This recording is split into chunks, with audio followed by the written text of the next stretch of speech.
মনোজ দাসের প্রীতি ও শুভেচ্ছা। 8ই August 2024 নোবেলজয়ী doctor Mohammad Yunus যে ক্ষমতায় বসলেন, কে তাকে বসালো? মাসখানেক পর নিউ ইয়র্কে ক্লিন্টন ফাউন্ডেশনের সভায় ইউনূস নিজের মুখে বলেছেন তার নিয়োগকর্তা ছাত্ররা। ছাত্রদের মাথায় কে? জামাত। তার মানে ইউনূসের আসল নিয়োগকর্তা জামাত। জামাতের জোর কোথায়? বাংলাদেশ সেনার জোরে চলছে জামাত। বাংলাদেশ সেনাকে চালাচ্ছে কে? পাকিস্তানের আইএসআই এর মাথায় আমেরিকা। এই ছিল বাংলাদেশে 24-এর বিপ্লব বলুন আর ষড়যন্ত্র বলুন, তার আসল চেহারা। পরিকল্পনা আমেরিকার, বাস্তবায়িত করার দায়িত্ব ছিল মুখ্যত জামাতের। জামাত খুব সুন্দরভাবে সাজিয়েছিল প্লট, ঘুঁটি সাজিয়েছিল। ইউনূসকে বেছে নিয়েছিল কারণ লোকটা রাজনীতির লোক নয়, কিন্তু রাজনৈতিক উচ্চাসা সেটা আবার ভয়ঙ্কর। ক্ষমতালোভী, নোবেলজয়ী, উদার চিন্তাধারার মানুষ হিসেবে পরিচিতি, তার উপর আবার ধার্মিক মুসলমান নন, নামাজ পড়েন না, সমকামিতাকে সমর্থন করেন, ডিপ স্টেটের কাছের মানুষ। এমন লোককে ক্ষমতার টোপ দিয়ে সামনে রেখে আড়াল থেকে জামাতের যে এজেন্ডা সেটা সফল করা সহজ। এই কাজটা যদি জামাতের আমির বা অন্য কোনো পাড় ইসলামী মতাদর্শের নেতাকে দেয়া হতো, তিনি কি করতে পারতেন? এত সহজে, এত নির্বিঘ্নে করতে পারতেন না। সেজন্যই বিপরীত বিচারধারার মানুষ হিসেবে পরিচিত হলেও মোহাম্মদ ইউনূসকে বেছে নিয়েছিল জামাত। জামাত এটাও বুঝেছিল আধুনিক, উদারবাদী, গরিবের মাসিহা এই চেহারার আড়ালে এই মানুষটা গরিবের রক্ত চুষে খাওয়ার ব্যাপারটা জানে ভালো। অর্থাৎ খুব ভালো একটা মুখোশ এই লোকটার আছে, একে দিয়ে কাজ হবে। আর এই বেছে নেওয়াটা যে কত সঠিক ছিল, গত 1 বছরের বাংলাদেশ সেটা হাড়ে হাড়ে টের পেয়েছে। ভাবুন তো, জামাতের আমির শফিকুর রহমান তিনি যদি আজ প্রধান উপদেষ্টার চেয়ারে থাকতেন, আর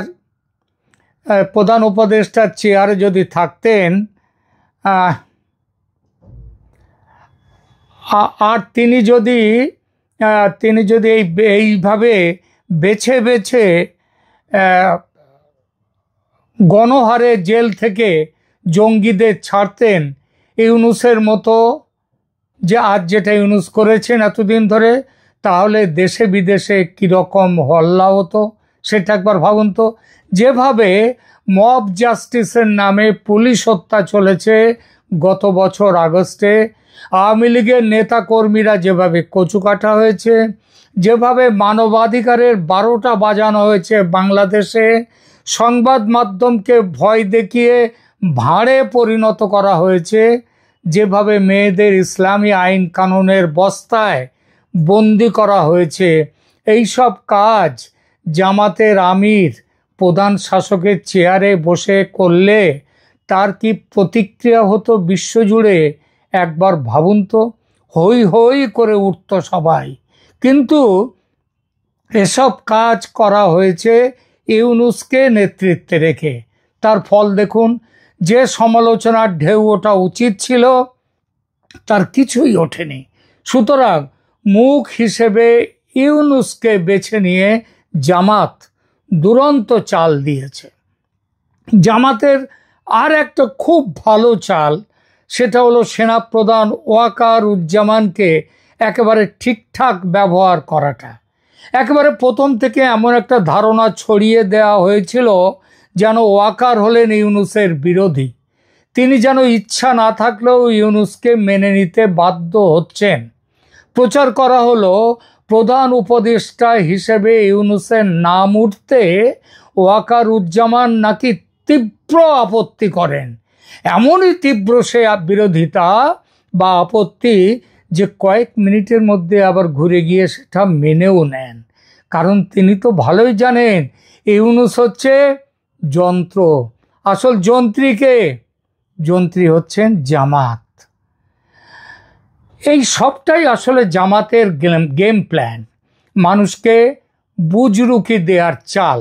সরকারের মধ্যে কিঞ্চিত বিরোধিতার একটা জায়গা রাখলে বাইরে থেকে বিরোধিতার স্পেসটা কমে যায়, পাবলিককে ধোঁকা দেওয়ার কাজটা ভালোভাবে করা যায়। সবাই ভাবতে থাকে আরে ইউনূস যা করছেন করুন, উনি তো যা করছেন তার বিরুদ্ধে তো কথা বলছেন ওয়াকারুজ্জামান। এই প্ল্যান যে কতটা সফল সেটা গত 1 বছর সেনাপ্রধান যা করেছেন সেটা দেখলে বোঝা যায়। ইউনূসকে দিয়ে এ পর্যন্ত জামাত যা যা করিয়ে নিয়েছে তার সবগুলোতেই আপত্তি তুলেছেন সেনাপ্রধান, কিন্তু কোনোটাতেই সেনাপ্রধানের তরফ থেকে কোনো রকমের বাধা সৃষ্টি করা হয়নি। মব সন্ত্রাস, অপারেশন ডেভিল হান্ট, মুক্তিযুদ্ধের স্মৃতিচিহ্নগুলো একের পর এক গুঁড়িয়ে দেয়া, ধানমন্ডির 32 নম্বর ভেঙে ফেলা, সাম্প্রতিক গোপালগঞ্জের যে ঘটনা, আরও অজস্র কাজ। সব কাজে কম বেশি বিরোধিতা মৌখিকভাবে করেছেন সেনাপ্রধান, কিন্তু সব কাজেই প্রত্যক্ষ বা পরোক্ষভাবে মদদ দিয়েছে সেনা, কোথাও কোনো বাধা সৃষ্টি করেনি। সরকারের অপশাসনের ফলে যখন মানুষের মধ্যে ক্ষোভের সঞ্চার হচ্ছে, সরকার বিরোধী মানসিকতা তীব্র হচ্ছে, তখন সেনাপ্রধানকে দিয়ে যাত্রা দলের বিবেকের মতো কিছু গান গাইয়ে নেওয়া হয়েছে। তিনি গান গেয়েছেন, সরকারের সমালোচনা করেছেন, জ্ঞানের কথা বলেছেন, কাজের কাজ শূন্য। এই সব কিছুই প্ল্যান মাফিক। গাছেরও খাওয়া হলো, তলারও কুড়োনো হলো, সরকারি এজেন্ডা পুরো হলো, আবার বিরোধিতার স্পেসটাও নিজেদের কাছে রাখা গেল। ওয়াকারুজ্জামানের এই ভূমিকা মানুষ ধরতে পারেনি অনেক দিন। ভেবেছে ওয়াকার সাধারণ মানুষের বন্ধু, তাদের সঙ্গে আছে, এবং ইউনূস সরকারের অপশাসন থেকে বাংলাদেশকে বাঁচাবার একমাত্র মানুষ হচ্ছেন ওয়াকারুজ্জামান। তাকে মুক্তির দূত ভাবছিল মানুষ। এই প্রসঙ্গে ওয়াকারুজ্জামানকে আওয়ামী লীগ ও ভারত ঘনিষ্ঠ হিসেবে তুলে ধরেছিল কিন্তু জামাত।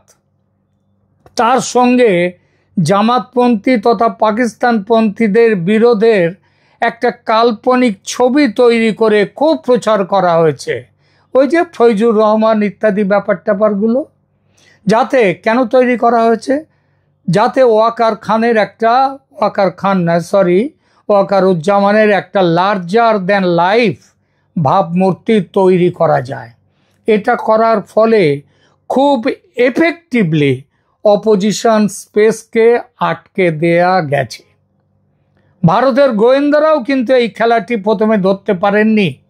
তারাও ভেবেছিলেন ওয়াকারুজ্জামান বিশ্বাসযোগ্য, অনেকটাও নির্ভর করেছিলেন ওয়াকারুজ্জামানের ওপর। সেই নির্ভরতা যে অপাত্রে গেছে, ওয়াকারুজ্জামান যে জামাতের গেম প্ল্যানের বড় অংশ, হিস্সা, সেটা বেরিয়ে পড়ল গোপালগঞ্জে সেনার গুলি চালনা ও তার ফলে যে বিপুল হতাহত হয়েছে সেই ঘটনায়। তার আগে আরও ছোটোখাটো অনেকগুলো ইঙ্গিত আসছিল, কিন্তু ওই যে বাংলাদেশের ডুবন্ত মানুষ একটা খড়কুটোকে ধরেও আশ্রয় করেও বাঁচতে চাইছিল, তারা ভেবেছিল যে ওয়াকারুজ্জামান সেই খড়কুটো, তাই তাকে ধরেছিল। যে রাষ্ট্রীয় সন্ত্রাস সেনাবাহিনী ও র্যাব চালাচ্ছে গোপালগঞ্জে, তাতে স্পষ্ট প্রমাণ হয় 24শে জুলাই ষড়যন্ত্রের মূল শরিক ছিল এই সেনাপ্রধান।